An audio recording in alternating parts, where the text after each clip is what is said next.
Bihar post matric scholarship 2022-23 के लिए online apply चल रहा है और इसका लास्ट डेट भी बढ़ा दिया गया है। तो ये बिहार पोस्ट मैट्रिक स्कॉलरशिप क्या है, किसके लिए है, यानी कि ये बिहार पोस्ट मैट्रिक स्कॉलरशिप का अप्लाई कौन कौन बच्चे कर सकते हैं, किस किस कोर्स में पढ़ने वाले बच्चे कर सकते हैं, साथ ही साथ इसका लास्ट डेट बढ़ाया गया तो कितना तक बढ़ाया गया, इसको अप्लाई कैसे करेंगे हम, इसका लिंक कहाँ से मिलेगा, कितने पैसे मिलते हैं इसको अप्लाई करने के बाद स्कॉलरशिप के रूप में, और इसमें क्या क्या डॉक्यूमेंट लगता है। और सबसे बड़ा सवाल जो बार बार बच्चे पूछते हैं कि भाई हम इस क्लास में पढ़ रहे हैं, 10 में हैं तो 11 में है, 12 में है, पार्ट 1 में है, पार्ट 2 में है, तो हम अप्लाई कर सकते हैं कि नहीं कर सकते हैं।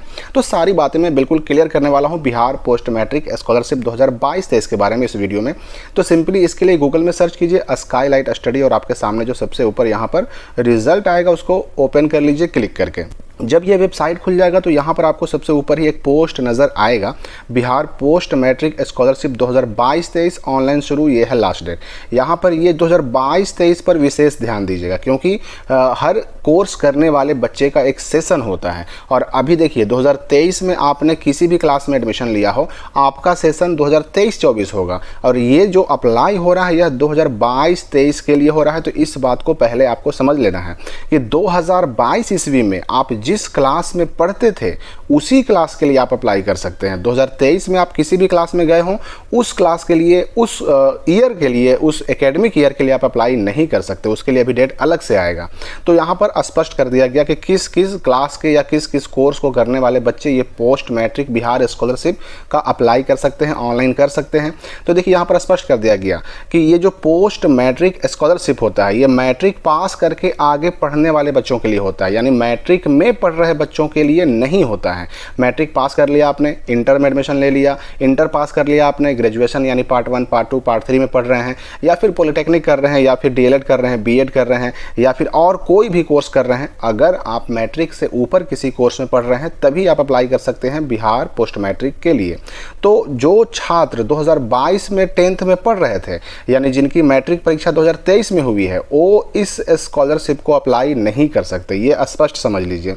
या फिर जो छात्र अगर 2022 ईस्वी में 11th में थे तो भी अप्लाई वो कर सकते हैं।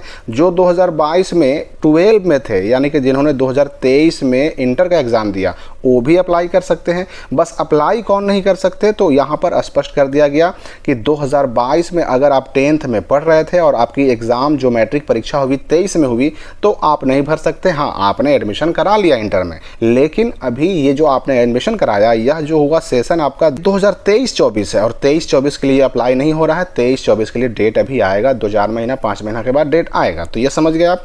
तो मैट्रिक करने के बाद किसी भी क्लास में पढ़ रहे हो तो 2022 में आप जिस क्लास में पढ़ रहे थे उस क्लास के लिए आपको अप्लाई करना है, 23 के लिए अप्लाई नहीं करना है। कैटेगरी की बात करें कि किस किस कैटेगरी के बच्चे अप्लाई कर सकते हैं, तो SC ST के लिए पहले ही हो चुका था ऑनलाइन, और अभी जो अप्लाई हो रहा है बिहार पोस्ट मैट्रिक स्कॉलरशिप का वह BC2 और BC1 के लिए हो रहा है। और ध्यान रहे कि post matric scholarship general category के बच्चों के लिए नहीं होता है, तो जनरल वाले अप्लाई नहीं कर सकते हैं, ये ध्यान रखिए। तो अभी फिलहाल कौन कौन, तो BC1 के छात्र और BC2 के छात्र अप्लाई कर सकते हैं इस पोस्ट मैट्रिक के लिए। अप्लाई शुरू हो चुका है, चल रहा है। लास्ट डेट की अगर हम बात करें तो इसका लास्ट डेट था वैसे तो 15 जुलाई, लेकिन इसको बढ़ाकर कर दिया गया है 31 जुलाई तक, यानी बच्चे चाहें तो 31 जुलाई तक ये पोस्ट मैट्रिक स्कॉलरशिप का BC1 BC2 वाला अप्लाई कर सकते हैं। और SC ST की बात करें तो SC ST के लिए पोस्ट मैट्रिक का अप्लाई 5 दिसंबर 2022 को ही ख़त्म हो गया। मतलब ये जो डेट आया ना, ये पिछले साल आया था SC ST का, और उस वक्त BC1 BC2 का भी आना था लेकिन नहीं आया। तो वही 2022 वाला डेट जो है BC1 BC2 के लिए आया कब, तो 2023 में आया है, यानी ये पिछले सेशन के लिए अप्लाई हो रहा है। वर्तमान सेशन के लिए अप्लाई होना अभी बाकी है, डेट आना बाकी है। यहाँ पर डॉक्यूमेंट की बात करें तो आपको इतने सारे डॉक्यूमेंट की ज़रूरत पड़ेगी, ये सब अपलोड करना पड़ता है स्कैन करके। तो इसमें सबसे पहले आपको मैट्रिक यानी 10th क्लास जो आपने पास किया उसका मार्कशीट का जो स्कैन कॉपी है अपलोड करना पड़ेगा, आवासीय अपलोड करना पड़ेगा, जातीय आवासीय आय तीनों अपलोड करना पड़ेगा, बोनाफाइड सर्टिफिकेट जो आप यहाँ से डाउनलोड कर सकते हैं।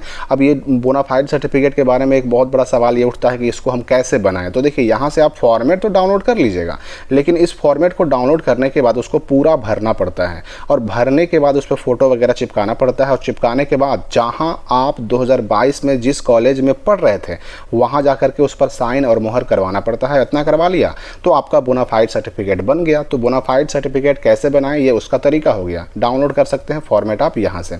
उसके बाद जो 2022 में आप जिस क्लास में पढ़ रहे थे उसका फ़ी रिसिप्ट चाहिए, एडमिशन रसीद चाहिए। उस साल जो आपने फ़ी जमा किया अपने कॉलेज में उसका रिसिप्ट, उसकी प्राप्ति रसीद चाहिए। और लास्ट एग्ज़ाम जो आपने पास किया, जैसे अगर आप इंटर में पढ़ रहे हैं तो लास्ट एग्ज़ाम मैट्रिक हो जाएगा। अगर आप ग्रेजुएशन में पढ़ रहे हैं, पार्ट 1, पार्ट 2, पार्ट 3 में पढ़ रहे हैं, अगर पार्ट 2 में है तो लास्ट एग्ज़ाम पार्ट 1 हो जाएगा। अगर आप पार्ट 1 में है तो लास्ट एग्ज़ाम इंटर हो जाएगा। लास्ट एग्ज़ाम जो भी आपने पास किया उसका भी मार्कशीट आपको अपलोड करना पड़ता है। और अगर एलिजिबल हुए या फिर आपसे मांगा गया तो और भी कोई डॉक्यूमेंट आपको डालना पड़ सकता है। ये तो हो गई डॉक्यूमेंट की बात। पैसे की बात करें तो पैसा कितना मिलता है, तो देखिए ये पैसा कोई फिक्स नहीं होता। 4000, 5000, 6000 कुछ भी आपको मिल सकता है। ये डिपेंड करता है कि आप जो फ़ी रिसिप्ट अपलोड कर रहे हैं, जो आप रसीद अपलोड कर रहे हैं उसमें कितना पैसा चढ़ा हुआ है। वो मान लीजिए कि अगर रसीद आप 5000 का डालते हैं तो आपको उसके हिसाब से ज़्यादा पैसा मिलेगा। अगर आप 1000 का रसीद अपलोड करते हैं तो उसमें कम भी पैसा मिल सकता है। तो 4000, 5000, 6000, 7000 यही इसका पैसा आता है। और रही बात इसमें लिंक की, तो यहाँ पर BC1, BC2 वाले अप्लाई कर सकते हैं। देखिए BC1 का न्यू रजिस्ट्रेशन, अगर आप नए सिरे से ऑनलाइन करने जा रहे हैं तो यहाँ क्लिक करना होगा। आप रजिस्ट्रेशन कर चुके हैं और आपका यूज़र ID पासवर्ड मैसेज में आएगा। जैसे रजिस्ट्रेशन जब होता है तो रजिस्ट्रेशन होने के 1 हफ्ते, 10 दिन, 15 दिन, 20 दिन के बाद मोबाइल में मैसेज के जरिए यूज़र ID और पासवर्ड आता है। तो जब ये यूज़र ID पासवर्ड आ जाएगा तो आपको यहाँ इस लिंक पर आकर के लॉगिन करना पड़ेगा। यहाँ पे है ना student login for final submit, तो यहाँ लॉगिन करके और उसके बाद आगे का काम करना पड़ेगा। और अगर मान लेते हैं कि यूज़र ID पासवर्ड नहीं आया तो यहाँ इस लिंक पर इस्तेमाल करके, इस लिंक पर क्लिक करके आप अपने यूज़र ID और पासवर्ड को प्राप्त कर सकते हैं अपने मोबाइल में मैसेज के जरिए। या फिर यूज़र ID पासवर्ड आया था, आप भूल गए, तो भूलने पर भी इस लिंक से आप फॉरगॉट लिंक पे जा करके अपने यूज़र ID पासवर्ड को रिकवर कर सकते हैं। और उसके बाद जो नीचे 2 लिंक दिया गया है, यहाँ पर जिन बच्चों का पूरा सब कुछ फाइनलाइज सबमिट हो गया है, फाइनल सबमिट होने वालों का लिस्ट आप यहाँ से देख सकते हैं। और जिन बच्चों का जो ये पोस्ट मैट्रिक स्कॉलरशिप का ऑनलाइन आवेदन है जो रिजेक्ट हो गया है, रिजेक्टेड लिस्ट आप यहाँ से देख सकते हैं। ये लिंक SC ST के लिए है तो इसका फिलहाल कोई काम नहीं है। अगर आपको स्टेटस वगैरह चेक करना तो यहाँ से कर सकते हैं। तो बिहार पोस्ट मैट्रिक स्कॉलरशिप का ऑनलाइन करने के लिए आपको सिंपली क्या करना होगा कि यहाँ न्यू रजिस्ट्रेशन पर क्लिक हेयर पर क्लिक करना होगा। जब इस पर क्लिक करेंगे तो अगला पेज जो खुलेगा उसमें आपको कुछ जगहों पर चेकबॉक्स पर टिक लगाना है। जैसे नीचे आइएगा, यहाँ पर देखिए पेज खुल गया और यहाँ पर कई सारे जो है इंस्ट्रक्शन दिए गए हैं। वहाँ पर आपको कुछ चेक बॉक्स मिलेगा, ये सारे चेक बॉक्स, ये सब पर टिक करके आपको आगे बढ़ना होगा। तो सब पर टिक कीजिएगा, सब पर ये टिक लगते चल जाएगा। और उसके बाद नीचे यहाँ कंटिन्यू पर क्लिक कर देना है, यहाँ ओके कर देना है। ओके करने के बाद अगला जो पेज खुलेगा वह रजिस्ट्रेशन फॉर्म खुलेगा। ये जो उसको हम कह सकते हैं BC1, BC2 के लिए जो पोस्ट मैट्रिक स्कॉलरशिप है उसका रजिस्ट्रेशन फॉर्म। और यहाँ पर देखिए आपको नाम डालना है अपना, यहाँ फादर्स नेम डालना है, यहाँ मदर्स नेम डालना है। और यहाँ पर आपको डेट ऑफ बर्थ डालना है 10th के हिसाब से, यानी जो मैट्रिक के सर्टिफिकेट या मार्कशीट में है। यहाँ पर जेंडर चुन लेना है, मेल या फीमेल। यहाँ पर मैरिटल स्टेटस में मैरिड या अनमैरिड, शादी हुई या नहीं हुई उसके हिसाब से। और यहाँ कैटेगरी BC1 या BC2 चुन लेना है। और उसके बाद आपको यहाँ ईमेल वेरिफिकेशन में यहाँ पे अपना ईमेल ID डालना होगा यूनिक, यानी एक ईमेल ID से एक ही फॉर्म भराएगा। और डालने के बाद यहाँ गेट OTP ईमेल ID पर क्लिक करेंगे तो उस ईमेल ID पर OTP आ जाएगा। और यहीं पर एक बॉक्स खुल जाएगा OTP डालने वाला और बगल में आ जाएगा वेरीफाई ईमेल ID। उसी प्रकार से यहाँ पर मोबाइल नंबर डालेंगे, यूनिक मोबाइल नंबर। एक मोबाइल नंबर से एक ही पोस्ट मैट्रिक का फॉर्म भराएगा। और उसके बाद गेट OTP मोबाइल पर क्लिक करेंगे तो आपके मोबाइल पर OTP आ जाएगा, मैसेज आ जाएगा। और यहाँ पर एक बॉक्स खुल जाएगा OTP डालने का और यहाँ पर वेरीफाई OTP पर क्लिक करने के बाद मोबाइल भी वेरीफाई हो जाएगा।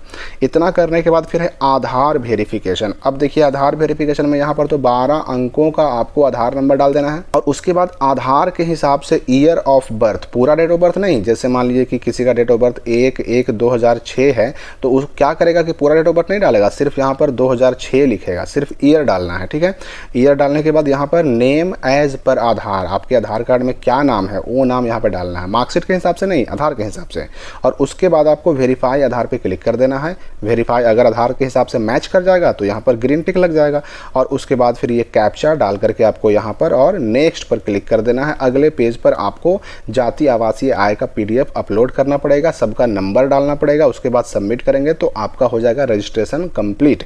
और रजिस्ट्रेशन कंप्लीट हो जाएगा तो फिर आपको वेट करना है हफ्ता दिन, 10 दिन, 15 दिन में आपको यूजर ID पासवर्ड आ जाएगा। और यूजर ID पासवर्ड जब आ जाएगा तो वापस यहीं पर आइएगा, यहाँ इस लिंक पर, यहाँ पर पासवर्ड डाल करके और यूजर आईडी डाल करके लॉगिन करना है और फिर आगे आपको सारा फॉर्म भर के सबमिट करना है। तो कहने का मतलब ये हुआ कि ये 31 जुलाई तक टाइम है, जितनी जल्दी हो सके आप अप्लाई कर दें। और अगर फिर भी कोई डाउट बचता है तो कमेंट में पूछ सकते हैं। तो मिलते हैं हम अगली वीडियो में एक नई जानकारी के साथ।